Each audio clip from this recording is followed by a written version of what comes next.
c'est des fois serrer la ceinture, mais voir un prix baisser à 30% de moins, jamais.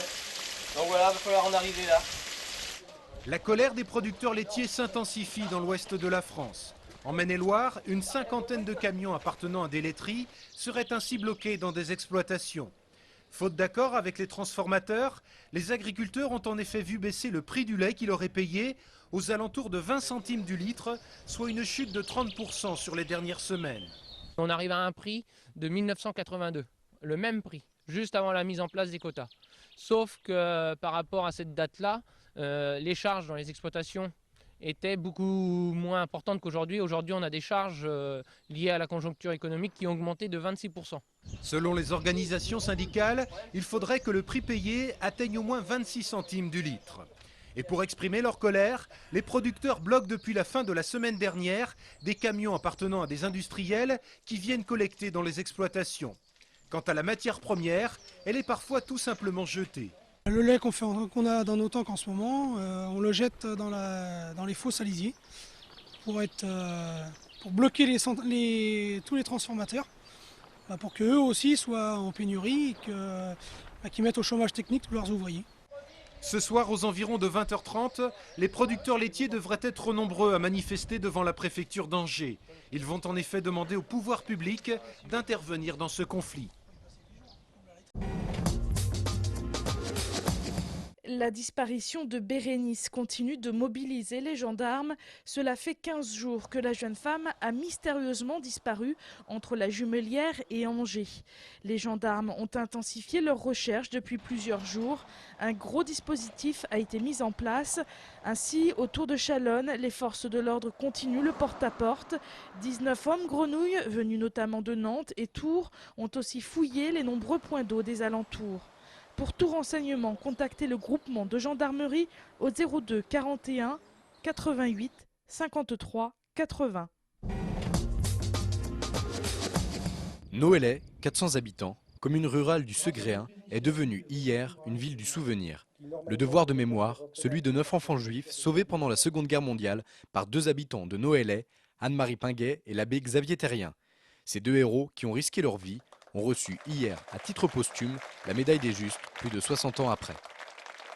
Chaque fois qu'on arrive à dépister, au fond, à reconnaître qu'il y a eu un juste, il faut monter un dossier, il faut récompenser tous ceux et toutes celles qui ont eu tout ce courage pour protéger les Juifs.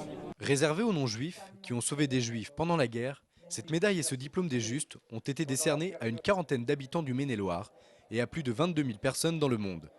Nos remerciements ne suffiront jamais à exprimer la gratitude profonde que nous ressentons envers les habitants de Noëlais.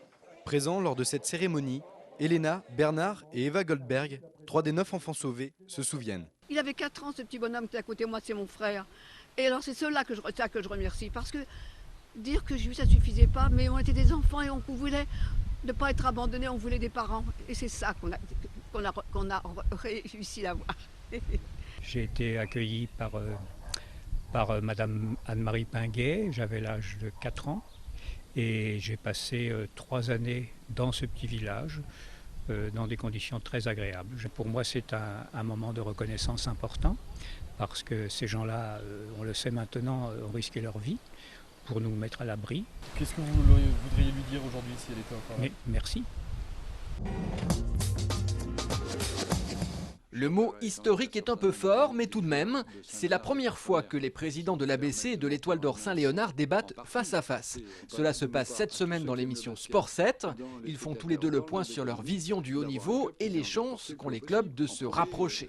Qu'est-ce qu'apporte dans une union un club comme le nôtre ? Si ce n'est être absorbé et puis finalement voir la disparition d'un club. Oui, mais on en a parlé. Il n'est en aucun cas question d'absorption.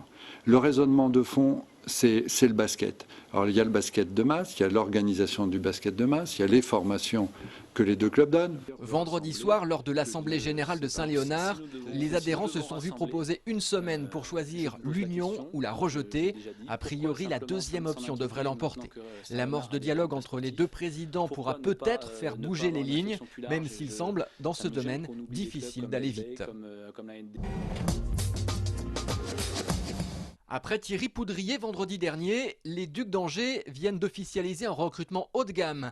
Ils ont fait signer le défenseur finlandais Marko Kiprusoff. Attention, c'est du lourd, certainement l'un des 3 plus gros CV de l'histoire du hockey français. Champion du monde, 4 fois vice-champion du monde, médaillé de bronze aux Jeux Olympiques, 51 matchs en NHL à son compteur. À 36 ans, c'est véritablement le joueur d'expérience dont les Ducs avaient besoin. Je pense oui, beaucoup d'expérience et puis une soif de gagner parce qu'on voit que partout où il allait, il est revenu avec des titres, donc c'est important pour nous. Bien sûr qu'il y a des évolutions quant aux mentalités, mais évidemment le travail est à faire au quotidien. C'est pour ça que nous organisons des marches pour la tolérance et surtout pour la visibilité des personnes lesbiennes, gays, bi et trans dans les rues. C'est une tradition, Angers est la première ville à ouvrir le bal des lesbiennes et gay pride. Après Angers, il y aura 15 autres villes en France à déployer leur rainbow flag. Samedi après-midi, pour sa 10e édition, la marche a été une réussite avec plus de 1000 manifestants. Ils ont défilé dans les rues à scander leur slogan « Homo, hétéro, tous égaux ». Même si je suis hétérosexuel, certaines personnes de ma famille sont lesbiennes, donc c'est important pour moi. Il faut lutter contre les discriminations et la Gay Pride fait partie de ces mouvements-là. Si, quand même, les mentalités elles ont quand même pas mal évolué. Ouais. Moi je vois même au travail, ça se passe très bien. Les mentalités évoluent, c'est indéniable. Le Pacs est une réussite, la loi en France vient de reconnaître que la transsexualité n'est plus une maladie mentale. Les messages se sont donc orientés cette année en direction des pays de l'Est où l'homosexualité reste bafouée.